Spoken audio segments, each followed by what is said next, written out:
The history books tell you the moon landing was a peaceful leap for mankind. They lied.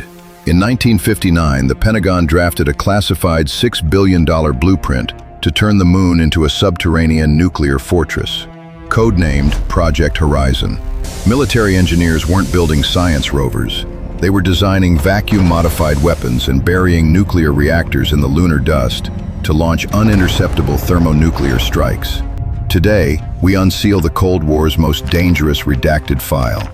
The sheer scale of Project Horizon remains one of the most unsettling chapters of the 20th century, a period when the boundary between scientific progress and global annihilation was razor thin. At the height of the Cold War, the fear of losing the technological edge drove military planners to extreme, almost unfathomable lengths. The United States Army, operating under a veil of deep secrecy, did not envision a lunar base as a laboratory or a symbol of international cooperation. They saw it as a heavily armed surveillance platform and a potential launch pad for thermonuclear missiles. If a shooting war broke out on Earth, the nation that controlled the moon would possess a devastating tactical advantage, capable of monitoring adversaries and launching retaliatory strikes from a celestial fortress immune to traditional terrestrial defenses. To understand the atmosphere in which this project was conceived, one must look at the Pentagon in the late 1950s. The hallways hummed with the quiet, suffocating panic of the post-Sputnik era. The Soviet Union had proven they could put a satellite into orbit, and to the American military establishment, this meant the high ground of space was actively being claimed by a hostile superpower. The response had to be swift, decisive, and overwhelming. The moon was no longer a poetic symbol of the night sky. It was a blank canvas of strategic real estate waiting to be claimed by the first nation with the audacity to build a military outpost there. The core of military theory has always been to hold the high ground, and in the space age, there was no higher ground than the moon. To translate this audacious and terrifying vision into reality, the military turned to Wernher von Braun, the mastermind behind the Saturn V rocket.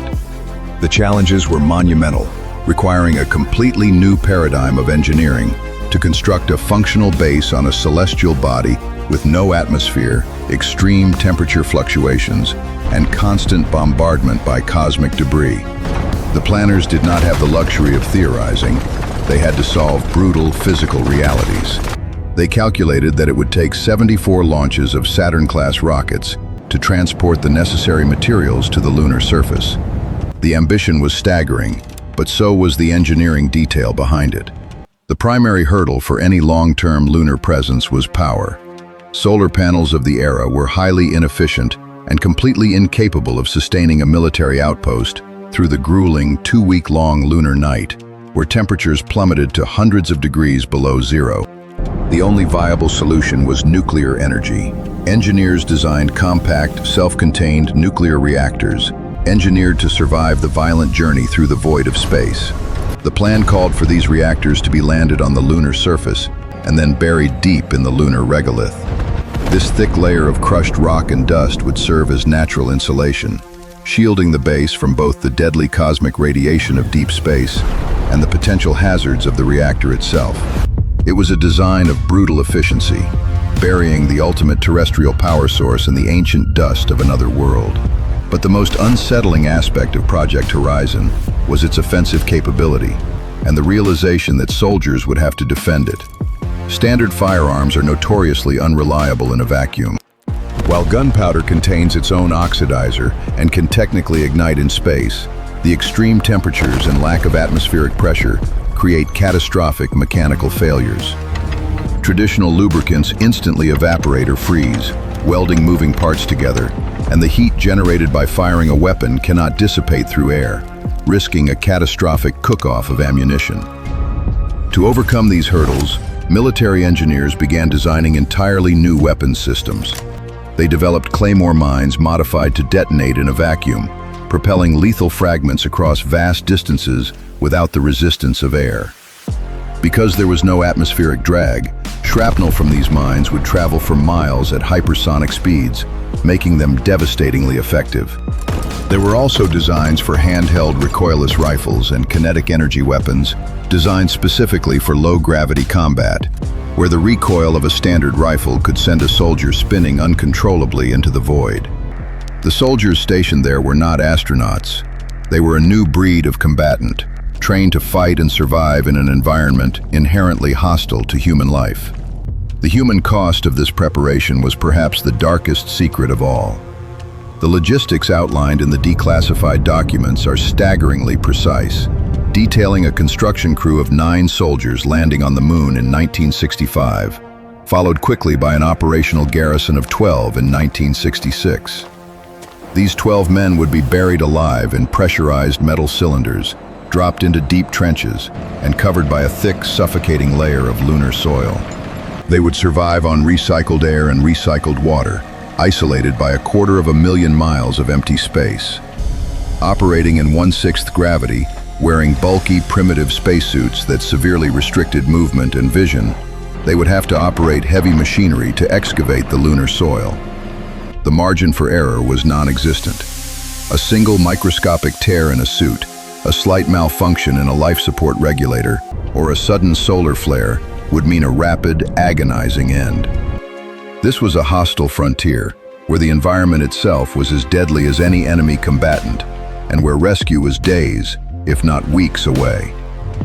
The psychological toll on this proposed lunar garrison would have been unimaginable. To be stationed in a dark, silent underground bunker, staring back at a blue planet that could be incinerated at any moment, would test the absolute limits of human sanity. These soldiers would have been the loneliest sentinels in history, watching the world through periscopes and monitor screens, knowing that a single equipment failure meant instant catastrophe.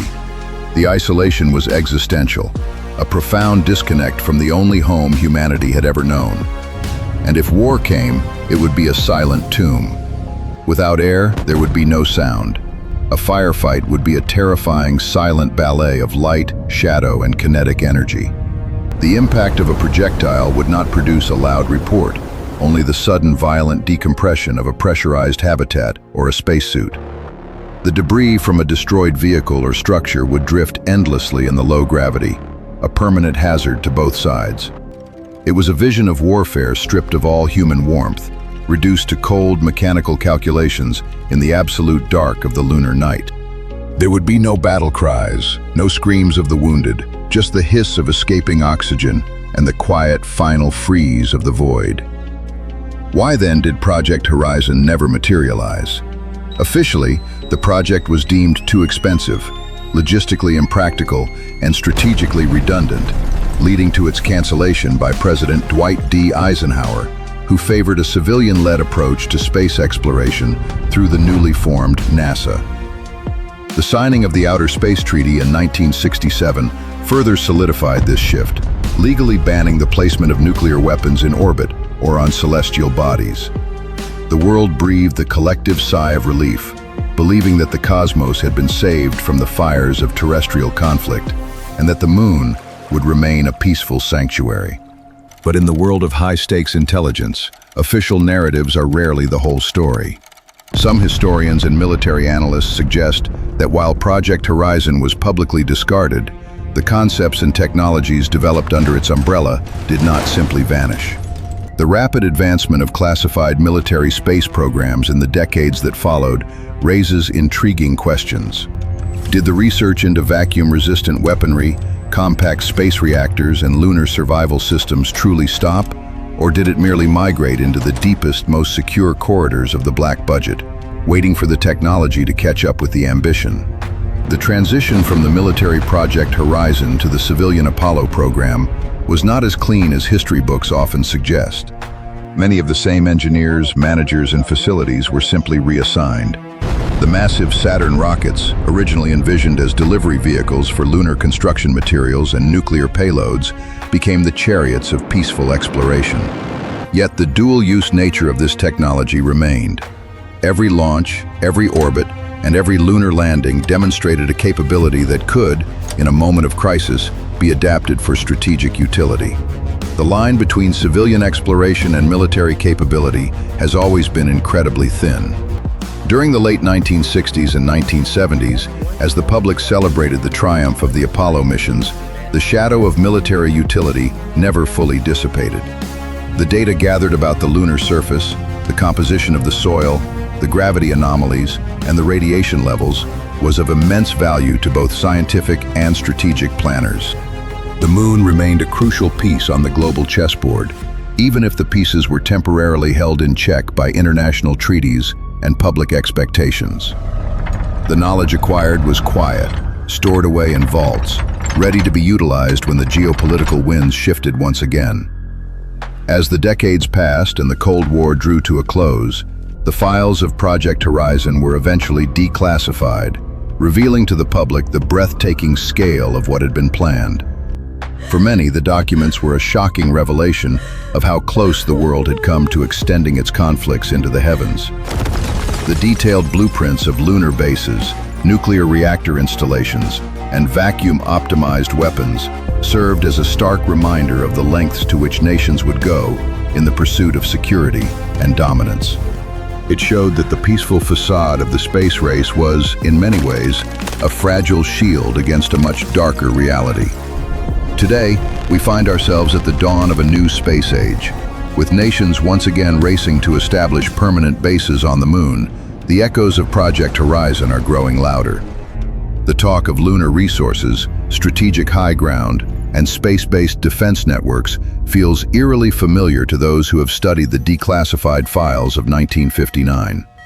The technology has finally caught up with the ambition, and the geopolitical tensions that defined the mid-20th century have re-emerged in a new multipolar world, raising the stakes of celestial exploration once again. The modern push for lunar exploration is often framed in terms of scientific discovery and resource utilization, such as the mining of helium-3 or water ice. However, the strategic value of the moon remains unchanged. Control of the lunar poles, where water ice is believed to exist in permanently shadowed craters, is a prize of immense logistical and military importance. Water can be converted into rocket fuel, making whoever controls the lunar poles the gatekeeper to the rest of the solar system. A permanent presence on the moon would allow a nation to monitor satellite traffic in Earth orbit and control access to deep space, effectively recreating the strategic advantage sought by the planners of Project Horizon. As we look up at the lunar surface, glowing serenely in the night sky, we are forced to confront a disturbing possibility. The peaceful facade of space exploration may cover a much darker current of strategic maneuvering. The dream of a militarized moon was not a temporary madness of the Cold War. It was perhaps a preview of an inevitable future. The boundary between scientific discovery and military utility remains as blurred today as it was when the Pentagon first drafted its plans to turn the moon into a nuclear-armed sentinel, reminding us that humanity's oldest conflicts have a way of following us wherever we go. The 1967 Outer Space Treaty supposedly banned this exact kind of madness. But look up today. Superpowers are quietly establishing space military branches and fighting for absolute control of the lunar poles and their water ice. Did Project Horizon truly die with the Apollo missions, or did it just sink deeper into the black budget? What do you think is actually hiding in those permanently shadowed craters? Drop your theories in the comments below, hit subscribe, and let's step further into the modern ledger.